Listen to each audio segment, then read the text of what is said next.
स्वागत है आप सभी का पंचऋषि क्लासेस के इस ऑनलाइन प्लेटफॉर्म पर। हम लोग उत्तर प्रदेश पुलिस और पेट की परीक्षा की लगातार तैयारी कर रहे हैं। उसी क्रम में भारत का भूगोल सब्जेक्ट को प्रारंभ किया है। हम लोगों का भारतीय राज्य व्यवस्था और मॉडर्न हिस्ट्री का सब्जेक्ट कंप्लीट हो चुका है। अब दो विषय पर हम लोग काम कर रहे हैं, एक भारत का भूगोल और दूसरा मध्यकालीन भारत के इतिहास पर। महत्वपूर्ण है दोनों और आपकी परीक्षा के लिए उपयोगी रहेंगे। तो शुरू करते हैं बिना देर किए। आज दूसरा दिन है, सेकंड क्लास है और हम लोग भारत के भूगोल के अंतर्गत भारत की स्थिति और उसके विस्तार से संबंधित चीजों को समझेंगे। तो शुरू करते हैं हम लोग। ये देखिए, एक भारत का ये मानचित्र है, कुछ आउटलाइन है और इस आउटलाइन के माध्यम से चीजों को समझने का हम लोग प्रयास करेंगे। सबसे पहले हम लोग भारत की स्थिति को देखते हैं।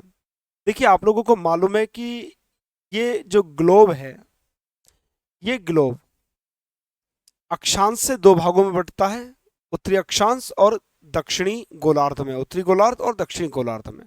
उसी तरह देशांतर के हिसाब से भी बंटता है, पूर्वी देशांतर और पश्चिमी देशांतर। इस तरह मैं लिख देता हूं, देखिए, उत्तरी गोलार्ध,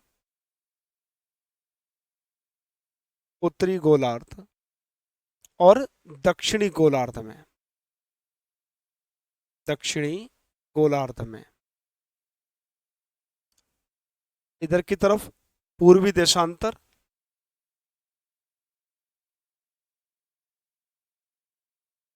और पश्चिमी देशांतर।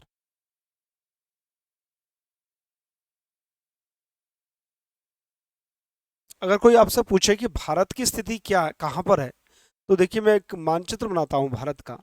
भारत यहाँ पर स्थित है, अर्थात भारत उत्तरी गोलार्ध और पूर्वी देशांतर में स्थित है। उत्तरी गोलार्ध, पूर्वी देशांतर, इसको याद कर लीजिएगा, महत्वपूर्ण है। और यहाँ से प्रश्न बन जाता है कि भारत का स्थिति क्या है, तो भारत की स्थिति उत्तर पूर्व यानी कि उत्तरी गोलार्ध और पूर्वी देशांतर में स्थित है। पहला पॉइंट। अब हम लोग जरा भारत की सीमाओं को देखते हैं, भारत की स्थिति को देखते हैं। देखिए, भारत का जो सबसे दक्षिणतम बिंदु है, जो कि कन्याकुमारी है, ये आपका 8 डिग्री 4 मिनट पर स्थित है। 8 डिग्री 4 मिनट पर स्थित है उत्तरी गोलार्ध में। और ये जो पॉइंट है, इसका नाम है कन्याकुमारी। क्या नाम है? कन्याकुमारी इसका नाम है। और इसको आप लोग केप कैमोरिन भी कहा जाता है। क्या कहा जाता है इसको? Cape Comorin. इसी तरह का एक मानचित्र आप लोग ले लीजिए और उस मानचित्र पर इसी तरह आप मार्क करने की कोशिश कीजिए। तो 8 डिग्री 4 मिनट भारत का सबसे दक्षिणतम बिंदु है, मुख्य भूमि का दक्षिणतम बिंदु कन्याकुमारी है। केप कैमोरिन भी नाम है इसका। 8 डिग्री 4 मिनट। अगर हम सबसे उत्तरतम बिंदु की बात करते हैं, तो सबसे उत्तरतम बिंदु ये मिलता है आपका, और यह है 37 डिग्री 6 मिनट, लद्दाख में है। 37 डिग्री 6 मिनट और इसको कहा जाता है इंदिरा कौल। क्या कहा जाता है बेटा इसको? इंदिरा कौल। और ये किस राज्य में स्थित है? ये लद्दाख राज्य में स्थित है, लद्दाख केंद्र शासित प्रदेश में। और कन्याकुमारी है आपका केरल राज्य में, सॉरी, तमिलनाडु में होगा ये, तमिलनाडु में। कन्याकुमारी आपका तमिलनाडु राज्य में स्थित है। इसको सही कर लीजिएगा, तमिलनाडु।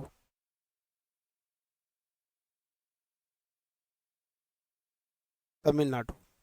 अगर हम सबसे पूर्वतम बिंदु की बात करते हैं, तो सबसे पूर्वतम बिंदु आपका ये रहा 97 डिग्री 25 मिनट पर, 97 डिग्री 25 मिनट पर पूर्वी देशांतर में स्थित है। और इसका नाम है किविथु, किविथु या किबुथु। और ये आपका अरुणाचल प्रदेश में स्थित है, अरुणाचल प्रदेश में स्थित है। 97 डिग्री 25 मिनट पर सबसे पूर्वतम बिंदु है और ये आपका अरुणाचल प्रदेश में स्थित है और किविथु इसका नाम है। अगर सबसे पश्चिमतम बिंदु की बात करें, तो ये आपका गुजरात राज्य में है और इसकी अगर स्थिति देखें तो 68 डिग्री 7 मिनट, कितनी, 68 डिग्री 7 मिनट पूर्वी देशांत पर है और इसका नाम है गौर माता या गोहर माता भी कहा जाता है, गौर माता है और ये गुजरात राज्य में स्थित है। तो 4 बिंदु यहां पर मिले हमारे लिए बेटा। एक आपका सबसे दक्षिणतम बिंदु 8 डिग्री 4 मिनट पर कन्याकुमारी तमिलनाडु राज्य में स्थित है। सबसे उत्तरतम बिंदु इंदिरा कौल लद्दाख में 37 डिग्री 6 मिनट पर स्थित है। सबसे पूर्वतम बिंदु 97 डिग्री 25 मिनट पर किविथु अरुणाचल प्रदेश में स्थित है और सबसे पश्चिमतम बिंदु की बात करें तो गौर माता 68 डिग्री 7 मिनट गुजरात राज्य में स्थित है।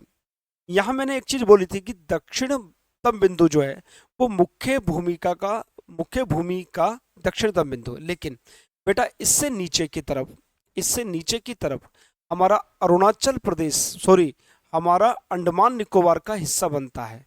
यहाँ पर अंडमान का हिस्सा बनता है जो कि आपका सबसे दक्षिणतम बिंदु है। भारत का सबसे दक्षिणतम बिंदु अंडमान पर है और भारत का मुख्य भूमि का दक्षिणतम बिंदु कन्याकुमारी पर है जो 8 डिग्री 4 मिनट पर है।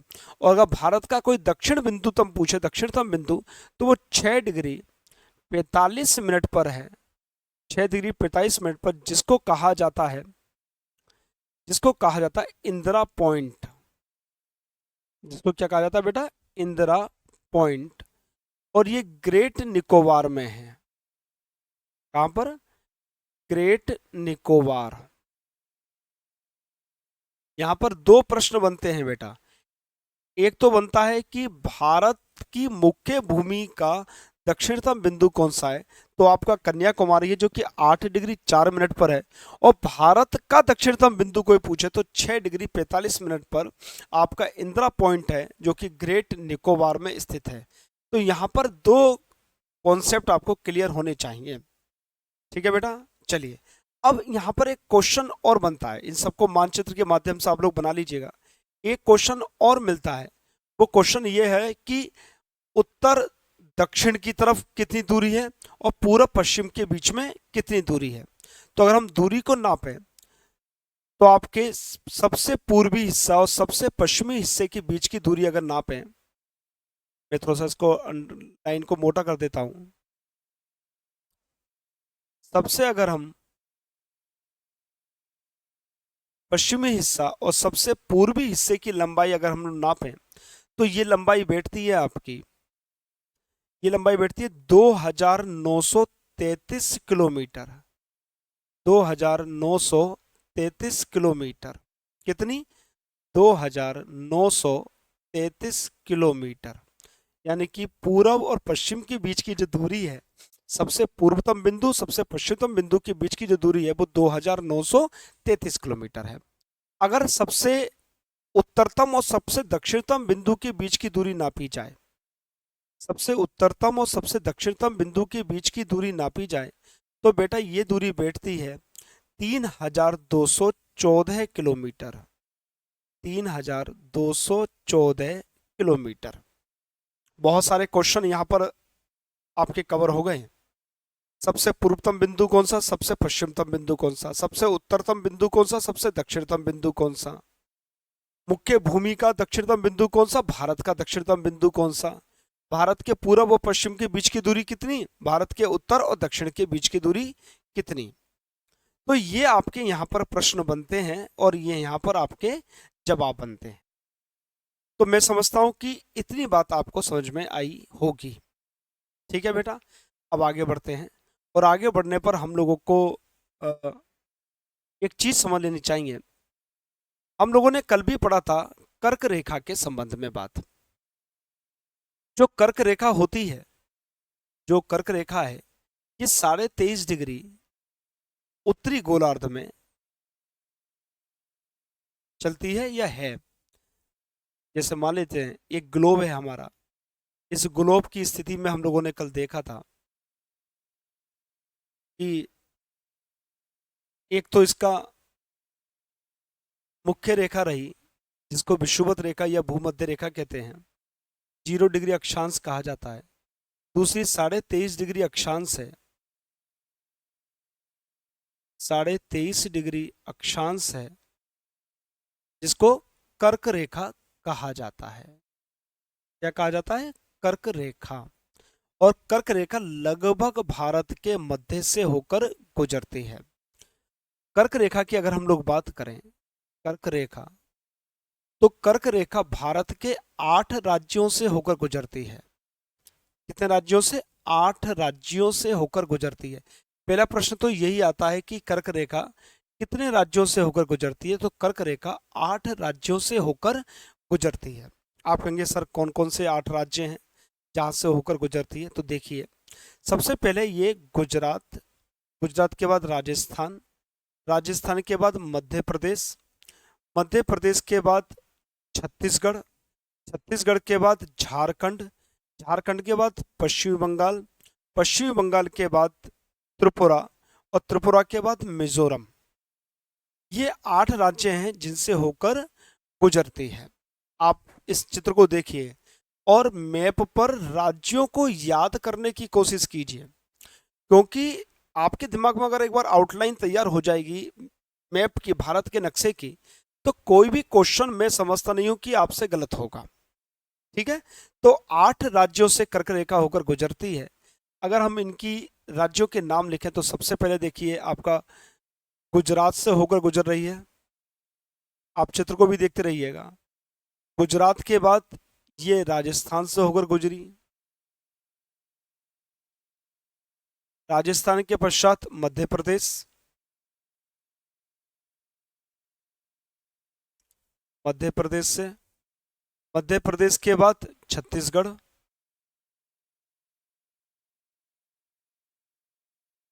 छत्तीसगढ़ के बाद आपका झारखंड, झारखंड के पश्चात पश्चिमी बंगाल, पश्चिम बंगाल के बाद त्रिपुरा,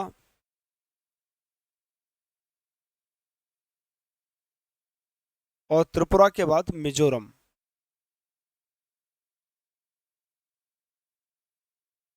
तो ये आपके 8 राज्य हैं जिनसे होकर आपकी कर्क रेखा गुजरती है। अब अगला क्वेश्चन पूछ लिया जाता है कि सबसे ज्यादा कहाँ गुजरती है और सबसे कम कहाँ गुजरती है? कर्क रेखा किस राज्य से सबसे ज्यादा गुजरती है, किससे किससे सबसे कम गुजरती है? तो देखिए, आप लंबाई भी अगर आप लोग नोट कर लो, देखिए सबसे ज्यादा गुजरती है ये मध्य प्रदेश से होकर। कितनी बड़ी लाइन है, तो सबसे ज्यादा तो आपको गुजरती है मध्य प्रदेश से। और अगर सबसे कम की बात करें तो सबसे कम गुजरती है राजस्थान से, राजस्थान से। यानी कि सबसे लंबी कर्क रेखा है मध्य प्रदेश में, सबसे लंबी कर्क रेखा,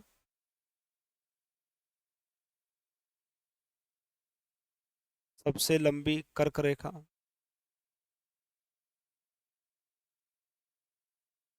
और राजस्थान से सबसे छोटी कर्क रेखा गुजरती है।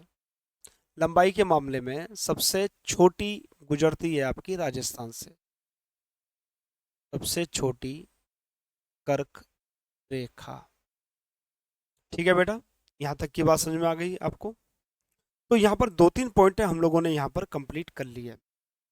अब हम लोग बात करते हैं कर्क रेखा के साथ साथ देशांतर लाइन की, या भारत की मानक समय रेखा की। तो जो भारत का मानक समय रेखा है बेटा, वो 82.5 डिग्री पूर्वी देशांतर है। 82.5 डिग्री पूर्वी देशांतर से भारत की मानक समय रेखा गुजरती है। और ये किन किन राज्यों से होकर गुजरती है? ये गुजरती है आपकी, अगर हम लोग एक लाइन खींच लें तो ये गुजरती है आपकी उत्तर प्रदेश, उत्तर प्रदेश के बाद मध्य प्रदेश, मध्य प्रदेश के बाद छत्तीसगढ़, छत्तीसगढ़ के बाद उड़ीसा, और उड़ीसा के बाद आंध्र प्रदेश होकर गुजर जाती है। ये जो रेखा है ये है आपकी समय रेखा, समय रेखा कितने डिग्री पर है? यह है बेटा 82.5 डिग्री पूर्वी देशांतर, साढ़े 82 डिग्री पूर्वी देशांतर, यह है समय रेखा की बात। और समय रेखा साढ़े 82 डिग्री पूर्वी देशांतर हमारी मानक समय रेखा है, जो उत्तर प्रदेश के मिर्जापुर से होकर गुजरती है। मिर्जापुर, कुछ दिनों पहले तक जो आंसर आता था वो नैनी आता था, इलाहाबाद के पास में नैनी। लेकिन वर्तमान में जब से आपका नेपाल में भूकंप आया, तब से स्थिति में परिवर्तन आ गया और अब ये मिर्जापुर से होकर गुजरती है भारत की मानक समय रेखा। साढ़े 82 डिग्री पूर्वी देशांतर भारत की मानक समय रेखा है। किन किन राज्यों से होकर गुजरती है, अगर हम राज्यों की बात कर लें कि ये किन किन राज्यों से होकर गुजर रही है, तो सबसे पहले तो उत्तर प्रदेश से, उत्तर प्रदेश। उत्तर प्रदेश के बाद ये आपकी गुजरी मध्य प्रदेश से,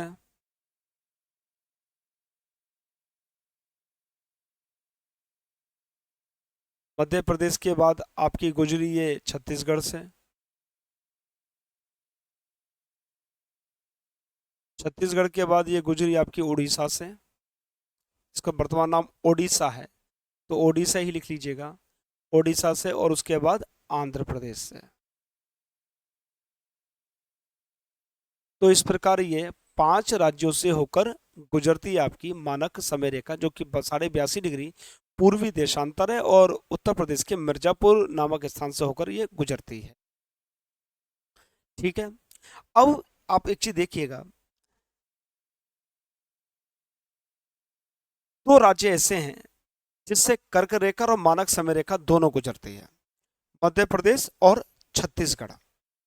कहां पर? मध्य प्रदेश और छत्तीसगढ़ 2 ऐसे राज्य हैं जहां से होकर कर्क रेखा और मानक समय रेखा दोनों गुजरती हैं, और दोनों एक दूसरे को काटती कहां पर है, किस राज्य में? छत्तीसगढ़ में। आप चित्र में देखिएगा कि छत्तीसगढ़ राज्य में मानक समय रेखा और कर्क रेखा एक दूसरे को काट रही हैं। यहां से प्रश्न बन सकते हैं कि वह कौन से राज्य है जहां से कर्क रेखा और मानक समय रेखा दोनों गुजरती हैं? तो 2 राज्य हैं, एक आपका मध्य प्रदेश और दूसरा राज्य आपका छत्तीसगढ़। मध्य प्रदेश और छत्तीसगढ़ से दोनों रेखाएं अर्थात कर्क रेखाएं और मानक समय रेखाएं गुजरती हैं, लेकिन छत्तीसगढ़ में ये दोनों रेखाएं एक दूसरे को काटती हैं। चाहे तो इसको पॉइंट को लिख लीजिएगा, चाहे आप याद कर लीजिएगा, लिख लीजिएगा, चाहे तो आप लिख लीजिएगा, इसको लिखिएगा। मध्य प्रदेश तथा छत्तीसगढ़ से, मध्य प्रदेश तथा छत्तीसगढ़ से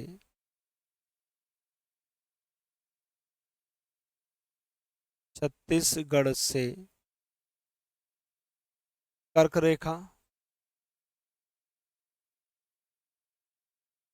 तथा मानक समय रेखा, मानक समय रेखा दोनों गुजरती हैं, दोनों गुजरती हैं, दोनों गुजरती हैं। नेक्स्ट, छत्तीसगढ़ पर या छत्तीसगढ़ में, छत्तीसगढ़ में कर्क रेखा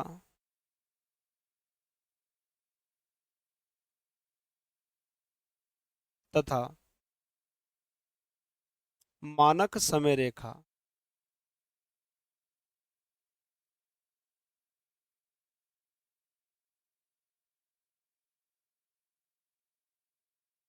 एक दूसरे को काटती हैं, एक दूसरे को काटती हैं। ठीक है, तो छत्तीसगढ़ राज्य में कर्क रेखा और मानक समय रेखा एक दूसरे को काटती हैं। इस चीज को आप लोग बिल्कुल ध्यान से देखिएगा। अब हम लोग एक और चीज पर बात करते हैं, और वो चीज है आपकी, मैं इस नक्शे को फिर से लेकर आता हूं। एक तो आता है कि भारत की स्थलीय सीमा की लंबाई कितनी है, और भारत की समुद्री सीमा की लंबाई कितनी है? अगर भारत की स्थलीय सीमा की लंबाई की बात की जाए तो देखिए, जो सीमा है आपकी, वह है आपको, पहले हम समुद्री सीमा की बात कर लेते हैं। तो समुद्री सीमा देखिए यहां से लगती है, गुजरात राज्य से प्रारंभ होती है। मैं जो रेड कलर का बना रहा हूं वो आपकी समुद्री सीमा है। गुजरात के बाद आपका नीचे की ओर महाराष्ट्र आया, महाराष्ट्र के बाद गोवा आया, गोवा के पश्चात कर्नाटक, कर्नाटक के पश्चात केरल। तो ये राज्य है, गुजरात, महाराष्ट्र, गोवा, कर्नाटक और केरल। ये पांच राज्य पश्चिमी तट पर, पांच राज्य पश्चिमी तट पर समुद्री सीमा बनाते हैं। कौन कौन से, अगर मैं यहाँ पर ही नाम लिख दूं उनके, तो एक तो गुजरात राज्य है, गुजरात के पश्चात आपका महाराष्ट्र हो गया, महाराष्ट्र, महाराष्ट्र के पश्चात गोवा हो गया, गोवा के पश्चात कर्नाटक हो गया, और कर्नाटक के पश्चात केरल। ये पांच राज्य हैं जो पश्चिमी तट पर समुद्री सीमा बनाते हैं, और चार राज्य पूर्वी तट पर। चार राज्यों में कौन कौन से हो गए? तमिलनाडु, मैं कलर बदल ले रहा हूँ, तमिलनाडु, देखिए ग्रीन कलर से बना रहा हूँ मैं। तमिलनाडु के पश्चात आंध्र प्रदेश, आंध्र प्रदेश के पश्चात ओडिशा, और ओडिशा के पश्चात वेस्ट बंगाल। ठीक है, वेस्ट बंगाल। ये चार राज्य ऐसे हैं जो पूर्वी तट पर समुद्री सीमा बनाते हैं। चार राज्य कौन कौन से, अगर ऊपर से बात कर ली जाए तो वेस्ट बंगाल, पश्चिमी बंगाल, उसके पश्चात ओडिशा, उसके पश्चात आंध्र प्रदेश,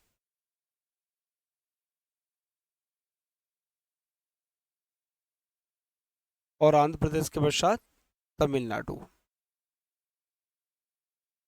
तो ये चार प्रदेश बनाते हैं पश्चिमी तट पर समुद्री सीमा, और पांच राज्य बनाते हैं, पांच चार राज्य बनाते हैं पूर्वी तट पर, और पांच राज्य बनाते हैं पश्चिमी तट पर। कुल मिलाकर 9 राज्य ऐसे हैं जो समुद्री सीमाएं बनाते हैं। 9 राज्य समुद्री सीमाएं बनाते हैं, पांच राज्य पश्चिमी तट पर और चार राज्य पूर्वी तट पर। नाम आपके सामने, इनको याद कर लीजिएगा। अगर हम इनकी बात करें कि ये कितनी समुद्री सीमा है, तो ये 6100 किलोमीटर है, 6100 किलोमीटर। इन सबको अगर हम लोग जोड़ लें तो समुद्री सीमा हमारी है, समुद्री सीमा है, यहाँ लिख देता हूं मैं नीले पेन से, समुद्री सीमा, मुख्य भूमि की समुद्री सीमा की लंबाई है 6100 किलोमीटर, 6100 किलोमीटर। ठीक है, लेकिन अगर हम लोग द्वीपों को भी शामिल कर लें, क्योंकि आप देखिएगा एक तरफ अंडमान निकोबार है, दूसरी तरफ लक्षद्वीप है, तो ये दमन द्वीप है, ये जो द्वीप हैं अगर इनकी भूमि को भी शामिल कर लें तो समुद्री सीमा बनती है 7516.6 किलोमीटर। यानी कि द्वीपों सहित, द्वीपों सहित की अगर हम लोग बात करें तो 7516.6 किलोमीटर। अगर द्वीपों के बगैर की बात की जाए तो 6100 किलोमीटर, और द्वीपों सहित की बात की जाए तो 7516.6 किलोमीटर की समुद्री सीमा बनती है।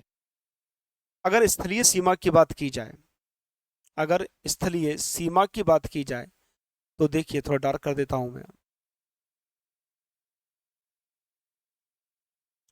अगर स्थलीय सीमा की बात की जाए तो देखिए ये स्थलीय सीमा बनेगी जो मैं बना रहा हूं, ये भारत की स्थलीय सीमा है।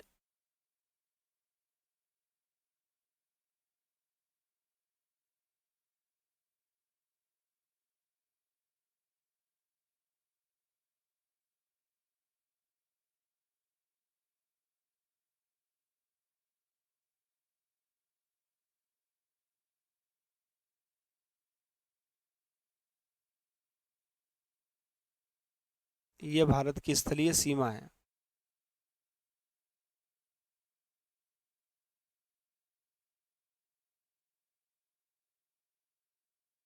ये अगर हम स्थलीय सीमा की लंबाई की बात करें तो ये बनती है 15,200 किलोमीटर। यानी कि स्थलीय सीमा की बात करें,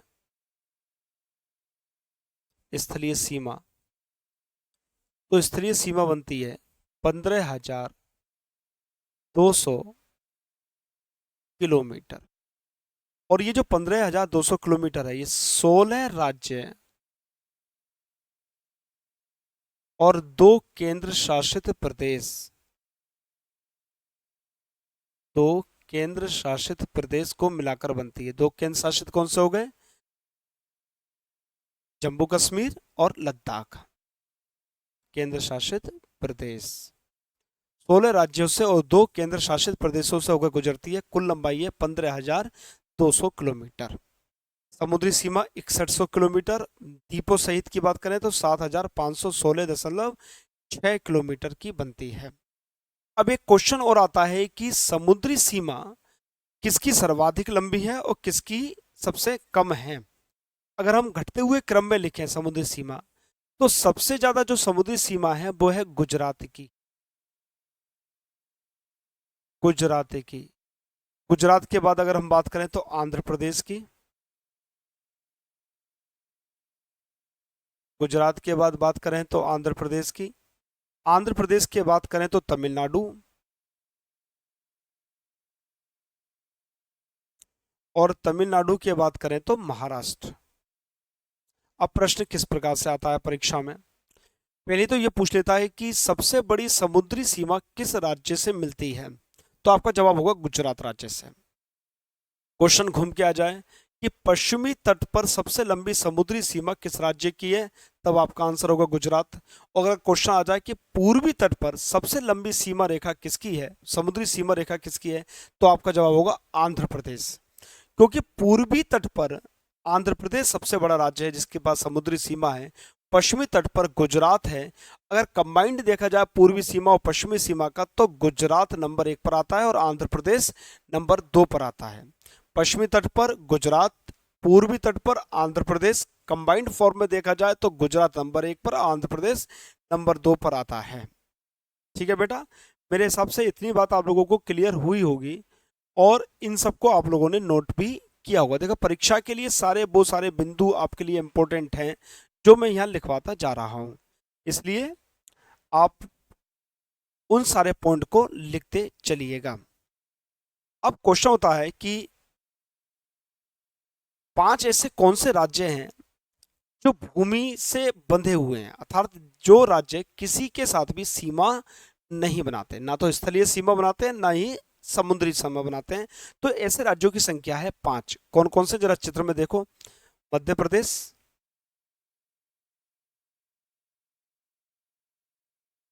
देखो किसी के साथ सीमा नहीं बना रहा है। छत्तीसगढ़,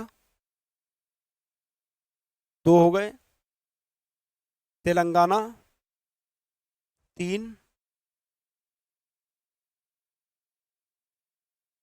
दिल्ली, अगर हम लोग उसको भी शामिल कर लें, और अगर नाविक शामिल करें तो देखिए ये आपका रहा झारखंड। अगर राज्यों की बात करें तो मध्य प्रदेश हो गया, तेलंगाना हो गया, छत्तीसगढ़ हो गया, झारखंड हो गया, और ये रहा आपका हरियाणा। हरियाणा, ये 5 राज्य हैं। 1 2 3 4 5, और एक केंद्र शासित प्रदेश की बात करें तो दिल्ली। मतलब 5 राज्य ऐसे हैं जो स्थल आवंटित हैं, अर्थात स्थल से बंधे हुए हैं। यहां पर लिख लें 5 राज्य जो कोई भी सीमा रेखा नहीं बनाते, जो कोई भी सीमा रेखा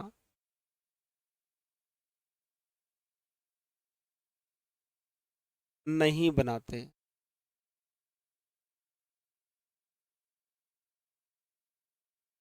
अब वो कौन कौन से राज्य हैं, लिख लिए हम लोगों ने नाम। मध्य प्रदेश, मध्य प्रदेश के बाद लिखिए आप छत्तीसगढ़। छत्तीसगढ़। छत्तीसगढ़ के बाद आपका झारखंड। झारखंड के बाद तेलंगाना और हरियाणा। ये 5 राज्य ऐसे हैं जो किसी के साथ सीमा रेखा नहीं बनाते। ठीक है, मेरे हिसाब से इतनी बात आपको क्लियर हुई होगी। अब प्रश्न पूछ लिया जाता है कि सबसे लंबी स्थलीय सीमा किसके साथ है, या सबसे छोटी स्थलीय सीमा किसके साथ है। हम लोगों ने समुद्री सीमा देख लिया, सबसे बड़ी गुजरात की है, उसके बाद आंध्र प्रदेश की है, उसके बाद तमिलनाडु की है, उसके बाद महाराष्ट्र की है। देखिए, अगर हम स्थलीय सीमा की बात करें तो स्थलीय सीमा सबसे लंबी किस देश के साथ बनती है, तो इसके लिए बेटा एक फॉर्मूला है, और फॉर्मूला है बचपन में एमबीए किया। कौन सा फॉर्मूला है? बचपन में एमबीए किया। ठीक है, बचपन में एमबीए किया। अब एक एक शब्द का अर्थ समझिए। बा से अर्थ हो गया बांग्लादेश, तो सबसे लंबी स्थलीय सीमा बांग्लादेश के साथ लगती है या मिलती है। चा का अर्थ हो गया चीन, नंबर 2 पर चीन। पा का अर्थ हो गया पाकिस्तान, नंबर 3 पर पाकिस्तान के साथ सीमा रेखा मिलती है। ना से हो गया नेपाल।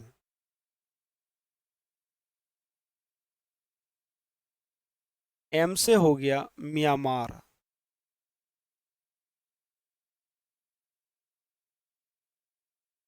पी से हो गया भूटान, और ए से हो गया अफगानिस्तान।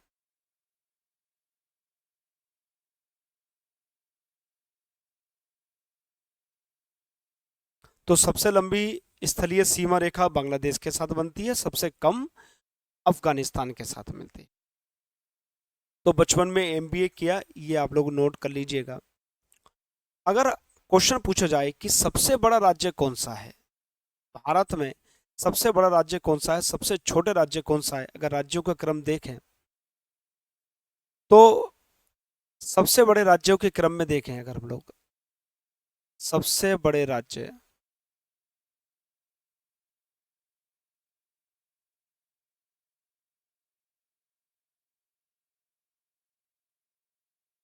तो नंबर 1 पर आता है आपका राजस्थान। इसी समय मध्य प्रदेश हुआ करता था, लेकिन जब से बंटवारा हुआ तब से वो नंबर 2 पर आ गया राजस्थान, नंबर 2 पर मध्य प्रदेश। सबसे बड़ा है राजस्थान, नंबर 2 पर है मध्य प्रदेश, नंबर 3 पर है महाराष्ट्र, और नंबर 4 पर है उत्तर प्रदेश।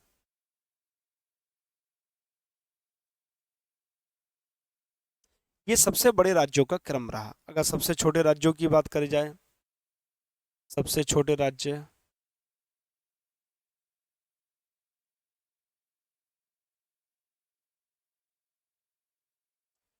अगर सबसे छोटे राज्यों की बात करें तो सबसे छोटा राज्य है आपका गोवा। गोवा के बाद है सिक्किम।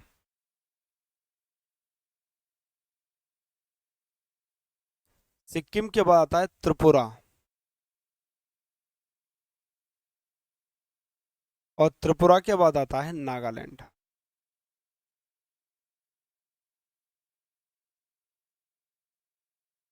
ठीक है, तो सबसे बड़े राज्य और सबसे छोटे राज्यों का आप लोगों ने एक क्रम देख लिया। यहां से भी प्रश्न कभी कभी बन जाता है। एक प्रश्न और बन जाता है कि भारत का जो टोटल क्षेत्रफल है वो विश्व के क्षेत्रफल से कितना है, तो वो है 2.42%।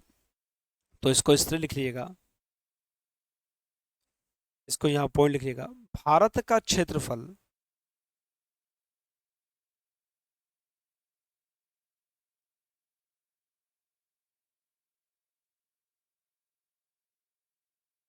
भारत का क्षेत्रफल विश्व के क्षेत्रफल का विश्व के क्षेत्रफल का 2.42% है। भारत का क्षेत्रफल विश्व के क्षेत्रफल का 2.42% है। अगर क्षेत्र के आधार पर बात की जाए तो विश्व में भारत का 7वां स्थान आता है। अगर हम लोग क्षेत्रफल के आधार पर बात करें तो विश्व में भारत का 7वां स्थान है। तो नंबर 1, 2 पर कौन कौन है, जरा क्षेत्रफल के आधार पर देश देख लेते हैं।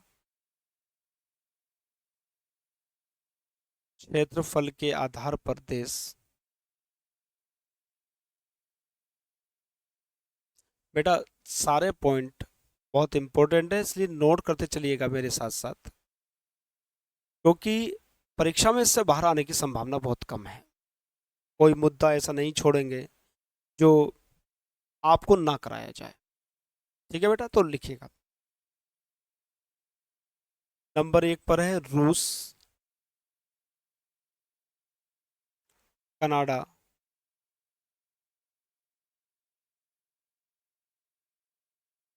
तीन पर यूएसए, 4 पर चीन, रूस कनाडा चीन, 5 पर ब्राजील, 6 पर ऑस्ट्रेलिया,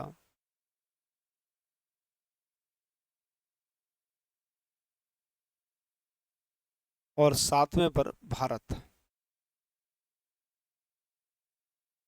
तो 7 सबसे अधिक क्षेत्रफल वाले अगर देश देखे जाएं तो रूस कनाडा, कहीं कहीं चीन मिलता है, लेकिन मालूम पड़ा कि यूएसए नंबर 3 पर आ चुका है। रूस कनाडा यूएसए चीन ब्राजील ऑस्ट्रेलिया और भारत। तो भारत 7वें नंबर पर आता है क्षेत्रफल के आधार पर, 2.42% टोटल क्षेत्रफल का है। यहाँ तक ये बात समझ में आ गई होगी। ठीक है। अब कई बार क्वेश्चन आता है कि वह कौन सा राज्य है जो सबसे लंबी अंतरराष्ट्रीय सीमा रेखा बनाता है, तो वह है राजस्थान। राजस्थान सबसे लंबी अंतरराष्ट्रीय सीमा रेखा बनाता है। और सबसे छोटी अंतरराष्ट्रीय सीमा रेखा कौन सा बनाता है, तो वो है नागालैंड। सबसे लंबी अंतरराष्ट्रीय सीमा रेखा आपका बनाता है राजस्थान, और सबसे छोटी अंतरराष्ट्रीय सीमा रेखा बनाता है नागालैंड। तो ये 2 पॉइंट को और आप लोग नोट कर लीजिएगा। सबसे लंबी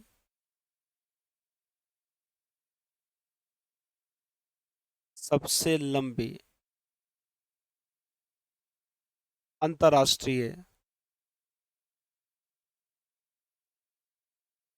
अंतरराष्ट्रीय सीमा रेखा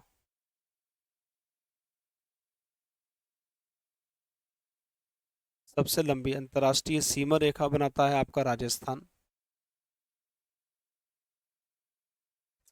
और सबसे छोटी अंतरराष्ट्रीय सीमा रेखा बनाता है आपका नागालैंड। नागालैंड। ठीक है। अब अगर हम लोग बात करें कि कौन सी सीमा रेखा कौन सा देश बनाता है, तो सीमा रेखाओं की अगर हम लोग बात करें, सीमा रेखा, यहाँ से भी कभी कभी प्रश्न आ जाते हैं, हालांकि ये इतना पुराना हो गए हैं क्वेश्चन कि अब नहीं आते हैं, लेकिन फिर भी पढ़ लेना चाहिए। अगर बात की जाए भारत और पाकिस्तान के बीच की, भारत और पाकिस्तान के बीच की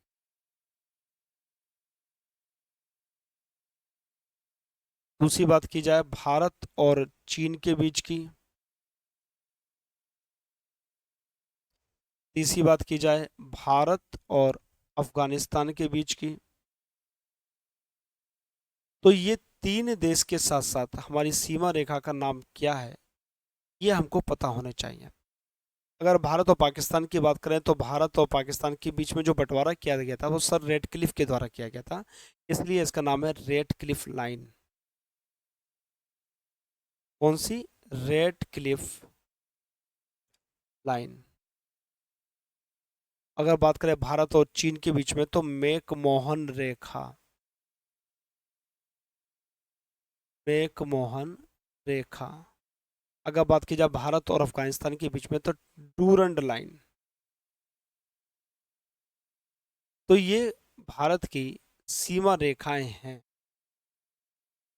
ठीक है, तो आज हम लोगों ने भारत और उसके समीप की चीजों को समझने की कोशिश की। ये सारे महत्वपूर्ण पॉइंट हैं, सारे मुख्य बिंदु हैं, इसलिए एक बार इन सारे बिंदुओं को आप लोग ढंग से लिख लीजिएगा और याद कर लीजिएगा। नेक्स्ट क्लास में बढ़ेंगे हम तो भारत के प्रादेशिक भूभाग के बारे में बात करेंगे, पर्वतों के बारे में बात करेंगे, नदियों के बारे में बात करेंगे, हम बात करेंगे पठार के बारे में, दक्षिण के ट्रैप के बारे में। इन सब मुद्दों पर हम लोग धीरे धीरे कर बात करेंगे। तो आज भारत की जो स्थिति है और उसका विस्तार क्या है, इन सब चीज़ों को हम लोगों ने पढ़ा। अगली क्लास में हम इससे आगे पढ़ेंगे और चीज़ों को समझने की कोशिश करेंगे। ठीक है बेटा, तो पढ़ते रहिएगा, लिखते रहिएगा, नोट्स बनाते रहिएगा। नोट्स बनाना अत्यंत आवश्यक है, क्योंकि विदाउट नोट्स चीज़ें क्लियर नहीं होने वाली। तो हम लोग कल मिलते हैं, नेक्स्ट क्लास में मिलेंगे और फिर आगे की चीज़ें करेंगे। धन्यवाद आप सभी का, थैंक यू।